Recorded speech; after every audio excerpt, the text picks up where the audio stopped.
හැමෝටම සුබ උදෑසනක්. ඉතින් ඔන්න මම අද උදෙන්ම මගේ තුඹ වගාවට ආවා. මං ගෙදර වත්තේ අලුතෙන් පටන් ගත්ත මගේ පුංචි තුඹ වගාව. මම ඊට කලිනුත් වීඩියෝ දැම්මා. ඔයාලා දකින්න ඇති. මේ තියෙන්නේ ලස්සනට පිපුණු තුඹ මල්. ඊයේ මෙහෙට පුංචි වැස්සක් වැහැපු හින්දා අද ලස්සනට මල් පිපිලා තියෙනවා. පත්‍රත් හරි ලස්සනට දිලිසෙනවා. ඔයාලට පේනව නේද? එයාලටත් හරි සතුටු ඇති. ලස්සනට මල් පිපිලා තියෙන්නෙත් ඊයේ වැස්ස වැහැපු නිසා. ඉතින් මේ තියෙන්නේ තුඹ මල්. ඔයාලට පේනව ඇති. ඉතින් ලස්සනට පිපිලා තියෙනවා. ඉතින් මේ තියෙන්නේ තුඹ වැල් පිරිමි ශාකය. ඔයාලට මං කියන්නම් පිරිමි ශාකය අපි අඳුනගන්නේ මේ තියෙන්නේ මෙහෙම තමා මල් පොහොට්ටු හැදෙන්නේ. මේ පේනව නේද? මේ තමයි පිරිමි ශාකය. ඉතින් අපි අද මල් පරාගනය කරන්නයි ආවේ. මල් පරාගනය කරාම තමයි අපට ගෙඩි හැදෙන්නේ. ඉතින් ගෙඩි හැදුනම තමයි අපට අස්වැන්නක් ගන්න පුළුවන්.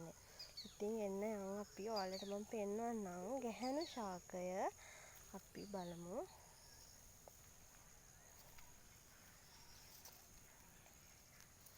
මේ තිබෙන්නේ ගැහැණු ශාකය. ඉතින් ගැහැණු ශාකය අපි මේ වගේ පුංචි ගෙඩියක් එක්ක තමයි හැදෙන්නේ. ඉතින් අපි මේවා පරාගනය කරන්න ඕනි. අපිට ගෙඩි හැදෙන්න පරාගනය කරන්න නැතිනම් මේ මල මෙහෙම මැරිලා යනවා. අපට අස්වැන්නක් ගන්න බැරි වෙනවා. ඉතින් අපි කරන්න ඕනේ මේ තියෙන මගේ තුඹ වගාව අලුතෙන් පටන්ගෙන පුංචි තුඹ වගාව මම නිවසේ පටන් ගත්තේ වත්තේ. ඉතින් මේ අපි කලින් පරාගනය කරලා දැන් ගෙඩි හැදිලා තියෙන මගේ තුඹ වැල්වල තුඹ ගෙඩි. තාම වැල් යනවා තාම. මොකද අලුතෙන් පටන් ගත්තේ. ඉතින් තාම ලොකුවට වැල් අපි වැටේ යාන් වෙලා නැහැ. ඉතින් දැන් තමයි ටික ටික හැදෙන්නේ. මේ තියෙන්නේ මේ මල්. දැන් අපි මේ තිබෙන තවත් ගැහැණු මලක් මේ තියෙන්නේ. ඉතින් අපි පරාගනය කරනවා නම් උදෙන්ම මල් පරාගනය කරන්න ඕනේ. මොකද දවල් වෙද්දී මේ මල් වල තියෙන රේණු නැති වෙලා යනවා. මේ තිබෙන්නේ පිරිමි මලක්. ඉතින් අපි මෙන්න මේ මැද තියෙන රේණු තමා අපි අපි චූටි ගෙඩියක් එක්ක හැදුණු මල් වල ගන්න ඕනේ. ඉතින් එතකොට තමා අපට අස්වැන්නක් ගන්න පුළුවන්.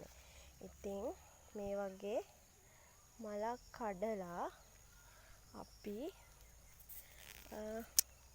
මේ වගේ මේ මලේ මේ මැද කොටසේ මෙහෙම තවරන්න ඕනේ. මෙහෙම.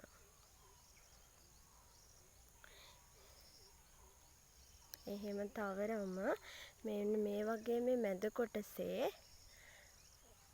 රේණු ගෑවුනාම තමා මල් පරාගනය වෙලා අපට ගෙඩියක් හැදෙන්නේ අස්වැන්නක් ගන්න පුළුවන්. මේ තියෙන්නේ එහෙම අපි පරාගනය කරලා තාම චූටි ගෙඩි හැදෙලා තියෙන්නේ. තුඹ ගෙඩි තමා මේ තියෙන්නේ ඉස්සෙල්ලම. මේ තමා චූටි තුඹ මල් හැදිලා තියෙන්නේ. මේ මල් තමා මේ විදිය පිපිලා තියෙන්නේ. ඉතින් මගේ පුංචි තුඹ වගාවේ අද නම් මල් ගොඩක් පිපිලා තියෙන හින්දා මට සතුටුයි. ඊටත් වැඩිය සතුටුයි ඊයේ වැස්සක් වැහැලා අද අපිට වගේම එයාලත් සතුටින් ඉන්නවා වගේ මට දැනෙන එක. ඉතින් මම චූටි පැල හදලා ඒ පැල මෙහෙම ලොකු වෙලා වැල් ගිහිල්ලා ලස්සනට මල් පිපිලා ගෙඩි හැදුනම හැදිලා තියෙනවා දකින්න ලැබෙන එක මට